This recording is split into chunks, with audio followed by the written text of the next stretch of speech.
My name is Odalyn. When my mom told me you're strong, you'll figure it out. What she meant was, we gave everything to your sister and nothing to you. Not the house, not the company, not even the watch I wound for my dad every Sunday night. The worst part, they didn't even bother to lie. They just erased me. But I found something they thought they'd buried. And when I showed it to the room, their faces went pale. Before we dive in, tell me, have you ever felt like your own family decided you didn't count? Let me know where you're listening from. This one's for everyone who was left off the list but never forgotten. I don't know what I expected walking into the Vance estate that afternoon, but it wasn't silence. Not from the walls that once echoed my father's laugh. Not from the people sitting around that polished mahogany table who couldn't meet my eyes. And certainly not from my mother, who stood like a statue at the head of the room, hands folded neatly in front of her silk skirt, gaze, steady smile carved from stone. I hadn't been home in 3 years. Even then, it was just for a weekend, and I'd spent more time in hotel lobbies than in this house. But after Dad passed, Callista called me, not to ask how I was doing. Never that. Just to say you should come to the house. Mom's planning to go over the estate. Not a memorial, not a will reading with a lawyer, just a family gathering. The kind where everyone knows what's going to happen except you. The front door opened before I even knocked. A new housekeeper. She didn't recognize me, I think just gave a polite smile, and pointed toward the back sunroom. The moment I walked in, the air shifted like a warm bath, drawn too long ago still, but not inviting. Callista was already there, legs crossed, designer scarf tossed over one shoulder like a trophy ribbon. Her blonde highlights caught the afternoon sun just so, and her lips pulled into a smile that didn't touch her eyes. Odalyn, she said, sweet as syrup. You made it. I said I would, I replied, taking a seat at the end of the table. No name card, no greeting, just a plain cloth napkin left unfolded, while the others were pressed into neat little leaf shapes. I picked it up and folded it into a leaf myself. Muscle memory. Dad taught me how to do that at Thanksgiving, once back when the table was filled with laughter instead of calculation. No one noticed. My mother, Isolde, entered like a senator at a press conference. Posture, regal, expression unreadable. Her perfume hit the room before she did jasmine musk, and something sharp underneath. She didn't sit. She stood at the head of the table, rested her perfectly manicured hands on the back of her chair, and smiled. Thank you all for coming, she began as if we were guests, not her children. There won't be a formal reading. Your father and I discussed everything before his passing. It was all quite simple. She turned to Callista. The estate will go to you, darling. That includes the house, the ranch property, and the company shares. Oh, and the lake cabin. He always loved how you decorated it. There was a beat of silence. I blinked. Once, twice. And me? I asked, trying to keep my voice steady. My mother's smile didn't falter. You've always been the independent one, Odalyn. So capable. We didn't want to hold you back. Besides, she tilted her head tone light but final. Don't you believe in earning your way? That's when I knew this wasn't an oversight. This was planned. They'd written me out. Callista gave a small nod, like it was all perfectly reasonable, like it made sense to give everything, every memory, every asset, every trace of our father's life to her. I said nothing more during the meeting. What was there to say?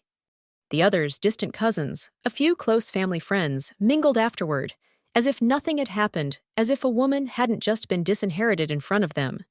I waited until most had left before approaching her. She was standing in front of the gilded hallway mirror, touching up her lipstick, still poised, still immaculate. He said he wanted things fair, I said. She didn't turn to look at me, just pressed her lips together, blotting them gently on a tissue. Fair doesn't mean equal, Odalyn, she said calmly. Work harder. She left the tissue on the side table and walked away. I stood there for a full minute, staring at the red imprint she'd left behind. Upstairs in what used to be my room, now stripped of everything, personal walls, painted over bookshelf gone, I lay on the stiff guest mattress, staring at the ceiling fan spinning slowly above me. I didn't cry. I wanted to, but something inside me had dried up. Instead, I reached into my purse and pulled out the napkin leaf I'd folded earlier. It was a bit crushed now, edges uneven. I clutched it tight in my hand. It didn't soothe me, but it reminded me I was still here, still breathing. Their silence was supposed to erase me. Their decision was supposed to define me. But that night, as I lay alone in the house where I used to be someone's daughter, something shifted. Not loudly, not violently, but something in me, quiet, deep, and final, snapped. They erased me from the room, from the name, from the story, and I let them. 2 days later, the memorial at Briarwood Country Club felt more like a magazine shoot than a goodbye.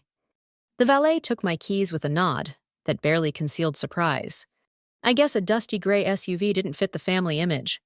I caught my reflection in the tall glass doors. Black dress, simple heels, hair pinned back. I looked like I belonged almost. Inside the lobby was dressed in orchids and overpolished grief.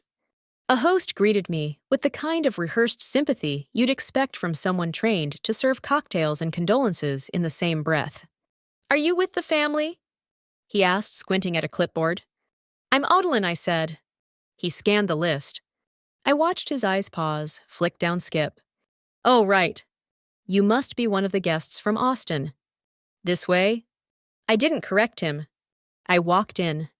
The room was softly lit carpet, thick enough to hush every footstep. A display of photos near the fireplace showed Dad's life like a montage from someone else's memory. Harlan Vance shaking hands with senators, standing at the cabin, with Callista cutting ribbons at company events. Not a single photo from the hospital. None from the last year. None with me. I moved toward the seating area, brushing past clusters of people who didn't quite step aside. "That her," a woman whispered to another. "I didn't know Harlan had a second daughter. She's not in the article." The article? I found it laid out on every table. Remembering Harlan Vance, visionary veteran father. 2 pages, 3 paragraphs on Callista's childhood memories of sailing on Lake Travis, a full spread of pictures with captions. I flipped through it slowly. I was nowhere in it. I sat alone. The velvet of the chair scratched against my skin, too stiff for comfort, too shallow to sink into. My eyes stung, but I kept them steady. I'd trained myself to smile through worse. And then Isolde appeared. She stood center stage, Callista beside her, like a reflection in softer light. Someone rang a glass, and the room fell into that reverent hush wealthy families expect when they speak. "We want to thank you all for being here," Isolde said. Harlan was a man who believed in legacy and in honoring those who carried it forward. She turned, lifted a small velvet box from the table, and handed it to Callista. "Your father wanted you to have this." Gasps of admiration rippled through the room. Inside the box, the Rolex black dial stainless steel band. I knew that watch like my own skin. He'd let me wind it every Sunday. Told me once, "When you learn to take care of the small gears, the big ones won't scare you." I stood up before my mind caught up. "That was his travel watch," I said, voice low. Callista turned toward me, surprise flickering into irritation. "He said I should keep it," I added.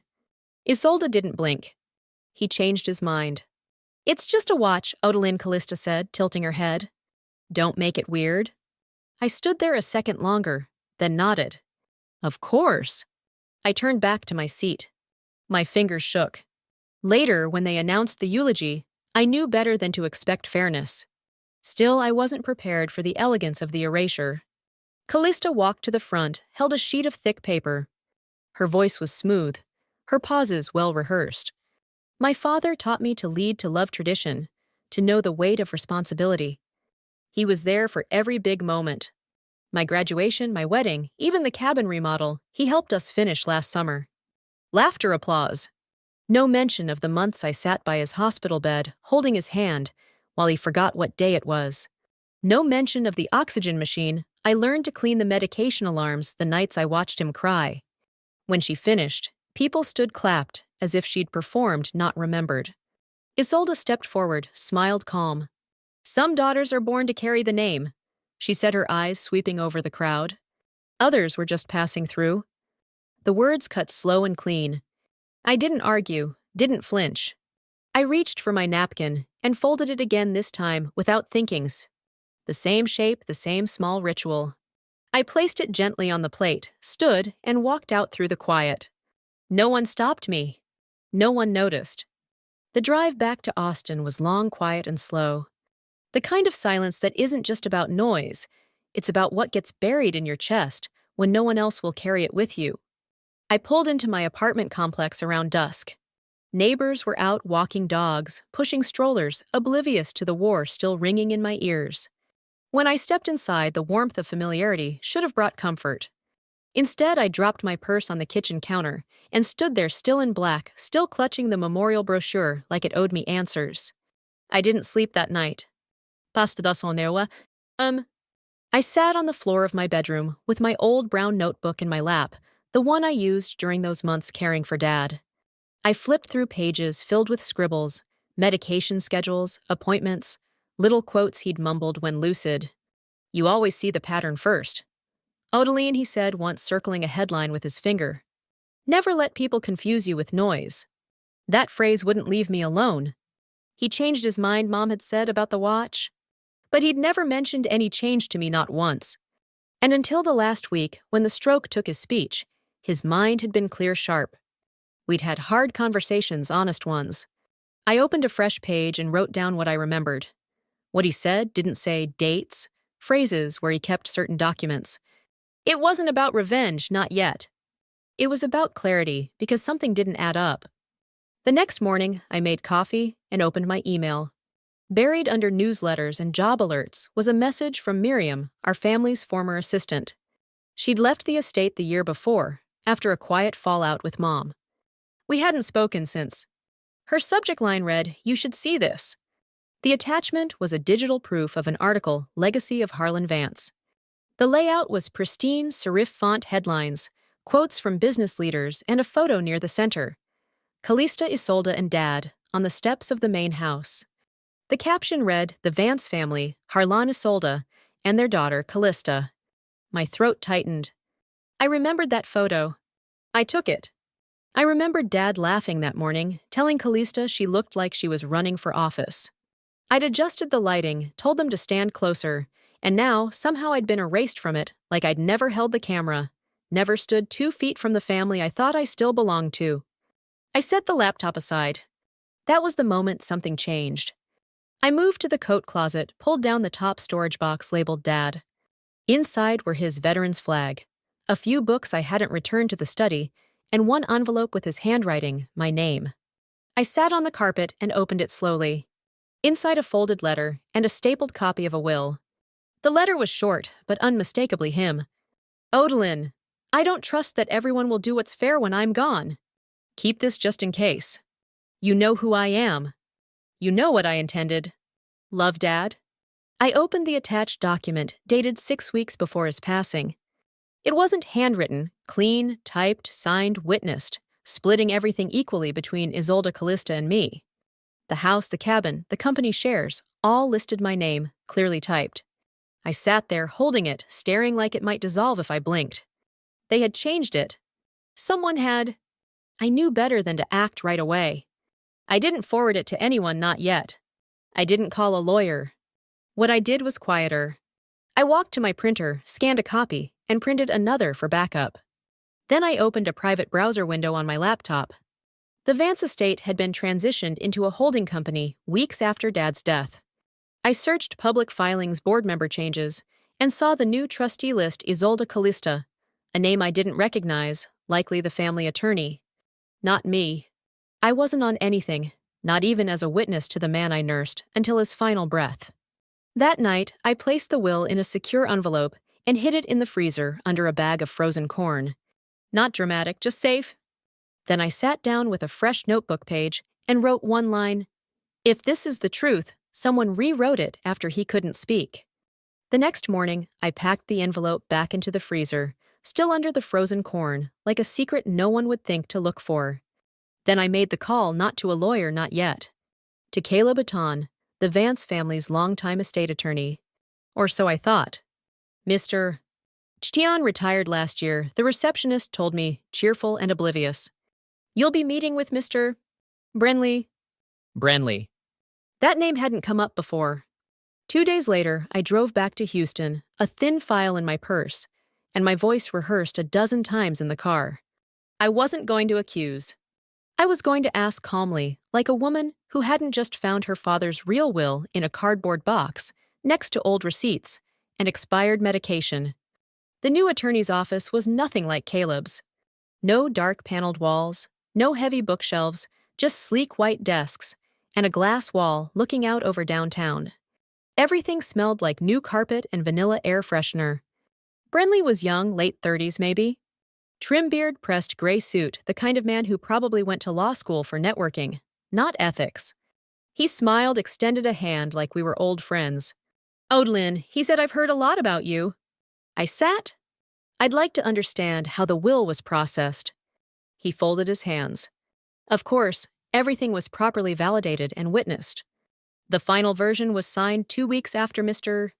Vance's stroke at your mother's request. She represented you with your power of attorney. I blinked. My power of attorney? He repeated like I hadn't heard him. Your power of attorney signed a few years back.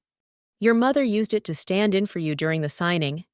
She had full authority to speak on your behalf. I never signed that? Brenly paused ever so slightly, then smiled again. Well, that's something we can look into, but the document was filed and everything appears in order. Do you have a copy?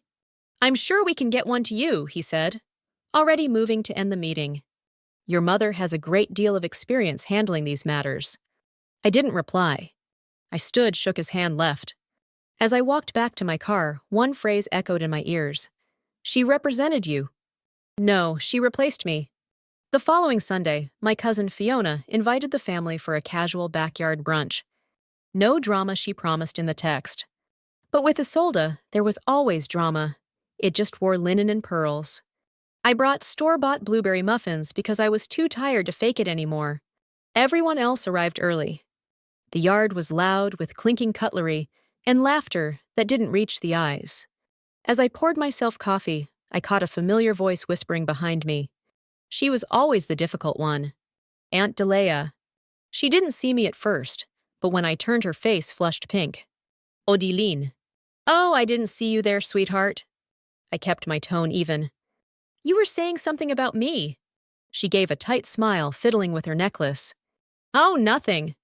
Just that your mother always said you were well headstrong. Unstable.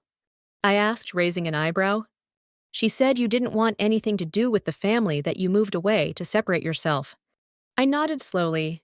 I see. And I did, crystal clear. After the brunch, I sat on the back porch steps with my phone and pulled up Fiona's invitation. Backyard brunch with the Vance women. The header read, "Honoring Callista our heart." My name wasn't there, not even in the fine print.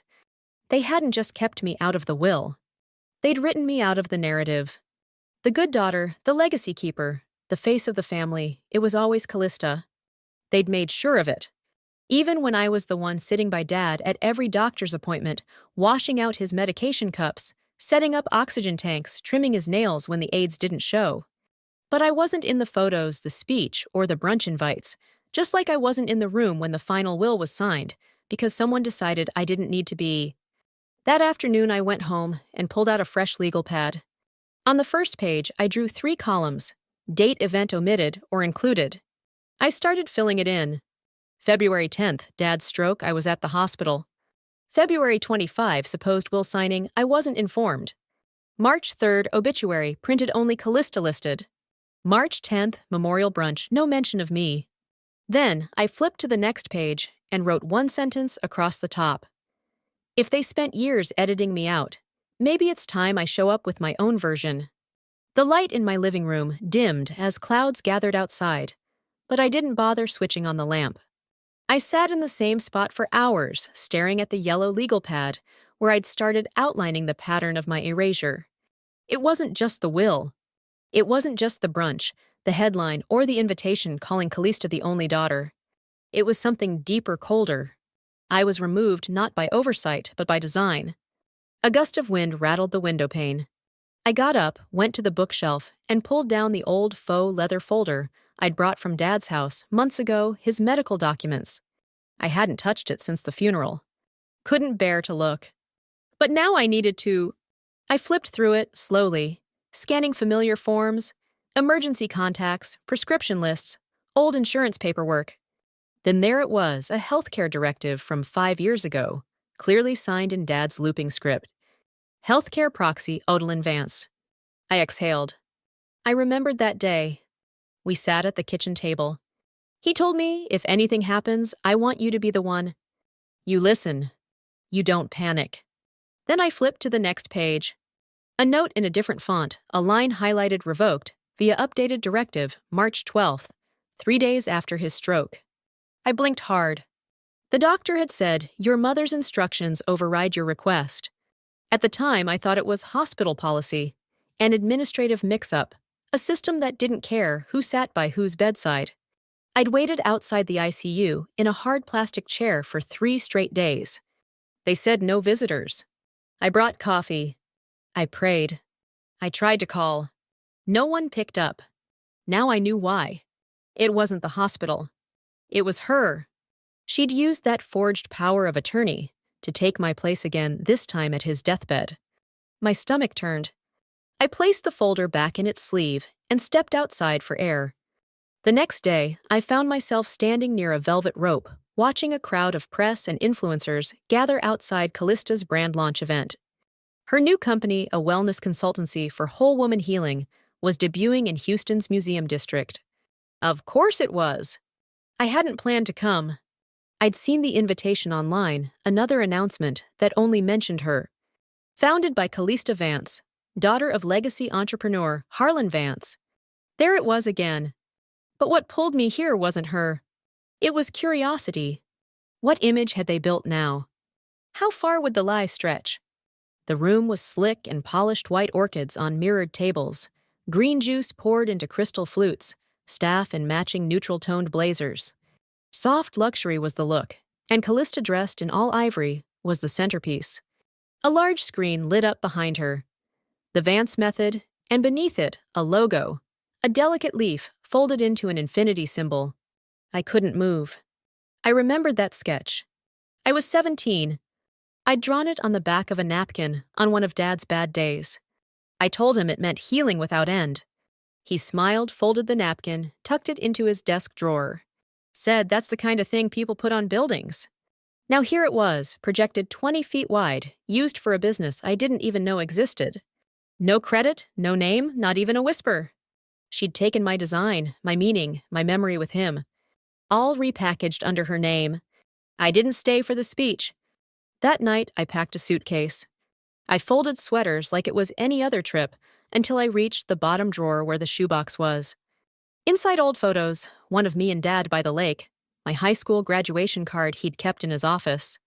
I placed the photo on the bed, sat down next to it, and whispered, "They won." I stared at the wall, numb. I felt smaller than I had since this whole nightmare began. They've always won. I reached for the lamp to switch it off, and that's when I saw it, a slim white envelope wedged between 2 dog-eared books on the nightstand. My name in Dad's handwriting. My hand froze in midair. The envelope was tucked between 2 books Dad had given me, back when he thought I'd end up teaching philosophy at UT Austin. I pulled it out carefully, the paper yellowing along the crease. My name was written on the front, in his familiar slanted print. No deer, no flourish, just Odalyn. I sat on the edge of the bed, hands trembling more than I wanted to admit. Inside was a single sheet of lined paper, folded clean corners, aligned just his words in blue ink. If you're reading this, I probably didn't get the chance to protect what's fair. I'm sorry, but I trust you'll know what to do. No anger in his tone, just quiet resignation. Beneath it, taped with masking tape, was a small USB stick. I didn't breathe for a second. I plugged it into my laptop, and the screen blinked to life. 2 folders, Will Original, and backup docs and passwords. I clicked the first scanned images of a notarized will signed, dated sealed. My name was there clear as day next to shares for Isolde and Callista. Equal thirds. Dad had known and he'd tried. I leaned back in my chair, staring at the screen. It felt surreal. After everything being erased from photos, documents, conversations there, it was proof he'd seen me, considered me, loved me, in a quiet, steady way they couldn't mimic, no matter how many parties they hosted. The second folder had spreadsheets, joint account, access, cloud storage credentials, even scanned receipts. All last updated 2 months before his stroke. Breadcrumbs. He left them for me, because he knew deep down someone would come for what wasn't theirs. I closed the laptop lid and stood still in the dark. The suitcase sat half open on the floor, half packed from earlier. I stepped over, zipped it shut, and shoved it back into the closet. If he trusted me to carry this, I wouldn't walk away. Houston was an hour's drive. I didn't plan on seeing her, but when I passed the new wine bar in Montrose and saw the crowd under gold signage, I parked. Callista was inside, of course, the center of attention. White wine in one hand, a bored smile smeared across her face. It was late. Most guests were on their third glass. The room buzzed with laughter and networking. I slipped in quietly unnoticed. I found a corner near the bar, kept my eyes low. She didn't see me at first, but then her gaze swept the room and locked with mine. She smirked. "Well, look who crawled out of Austin," she said loud enough for her table to hear. "Still chasing Dad's ghost." I didn't respond. She stepped closer, unsteady in her heels, and tipped her glass my way. "Mom always said I was the only one worthy. You were just useful, practical, a placeholder. She said you'd never fight back." Then she leaned closer, breath wine sweet and sour, and whispered, "She said you didn't have the guts ever." I didn't move, didn't flinch. I just let my fingers graze the phone in my coat pocket. The recording app was already running. I walked out without another word. It was past midnight when I got back to my apartment. The street was quiet, the kind of hush that makes you think the city's holding its breath. Inside, I poured a glass of water and sat at the kitchen table. I pulled out the USB, the printed will, the phone, and laid them side by side. This wasn't just about me anymore. It wasn't even about what I was owed. It was about setting the record straight. Callista could have her wine launches, her leaf-branded infinity signs, her curated version of our family, but I had something better. The truth. And this time, I wasn't handing it over. This wasn't for revenge. It was for correction. The next morning, I woke with that sentence still echoing in my head. It had come to me like clarity often does, not a roar, but a whisper that doesn't leave. The apartment was still dark. I hadn't slept more than 3 hours, but I didn't feel tired. I felt clean-focused, not angry anymore, just awake. An hour later, while sipping coffee by the window, a text buzzed from an old high school classmate I hadn't heard from in years. "Saw your mom and sister in this new promo. Thought of you. A link below." No explanation. No smiley face. I clicked. A slick, overproduced video loaded with emotional piano music and warm-toned filters. A legacy piece celebrating Harlan Vance's enduring vision and his family's contribution to wellness and leadership. Image after image. Dad in his younger years beside Isolde Callista, in polished suits, the three of them at ribbon cuttings, speaking events, family portraits. Me. Nowhere. Not even in the group shot I remembered setting up myself. Then the scene shifted to a dramatization. An actress in glasses and a sweater, strikingly like one I used to wear gently, helping an older man into a wheelchair.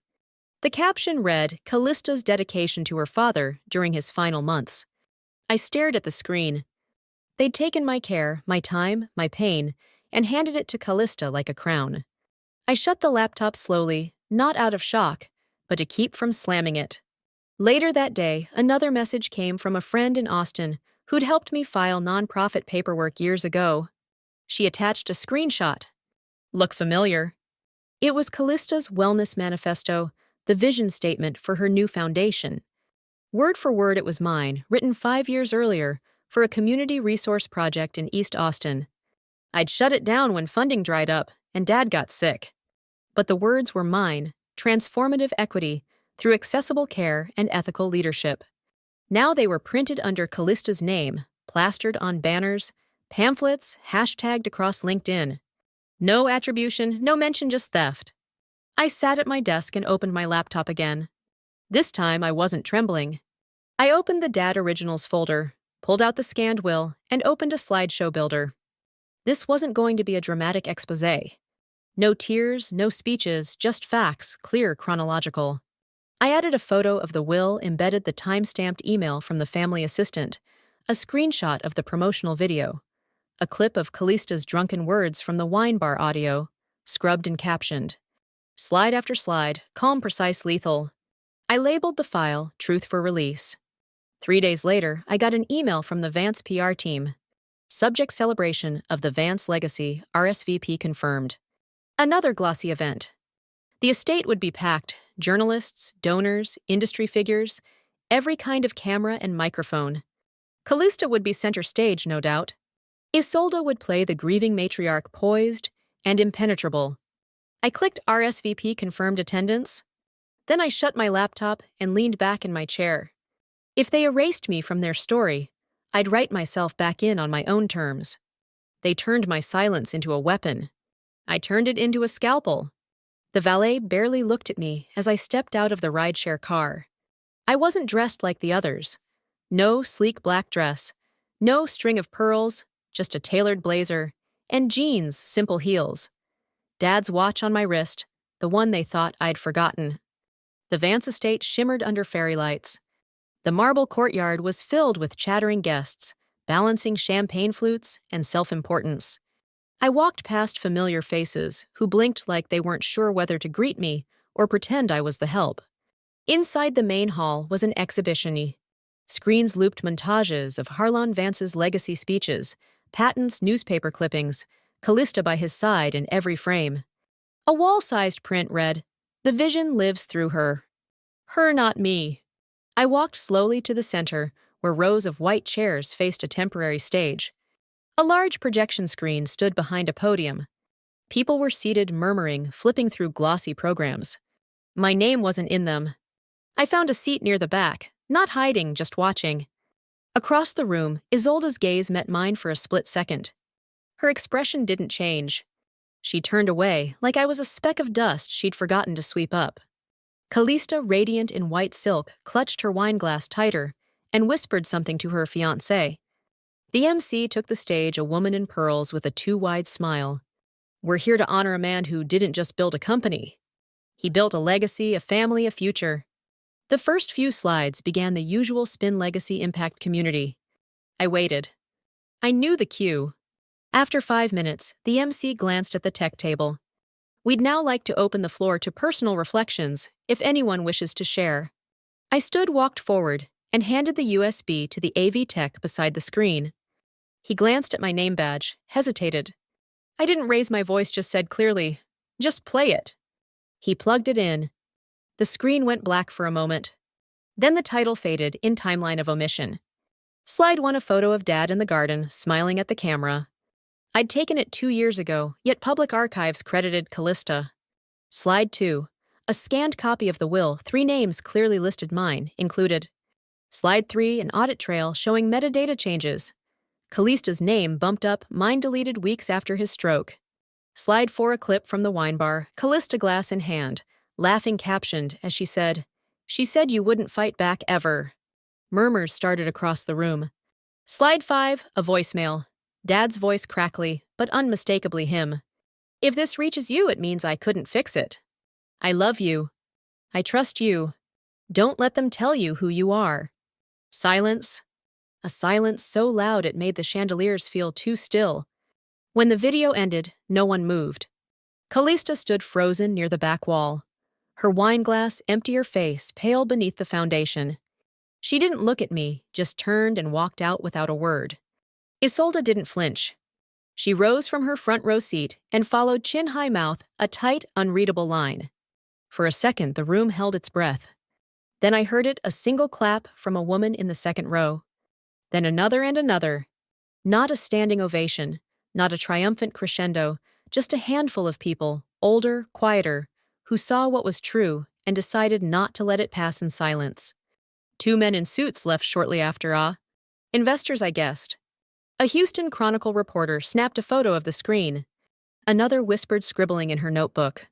I didn't say anything else. I didn't need to. I walked down the center aisle, past stunned faces, past the empty space where my family used to sit. I didn't need applause. I just needed the truth to finally speak louder than their silence.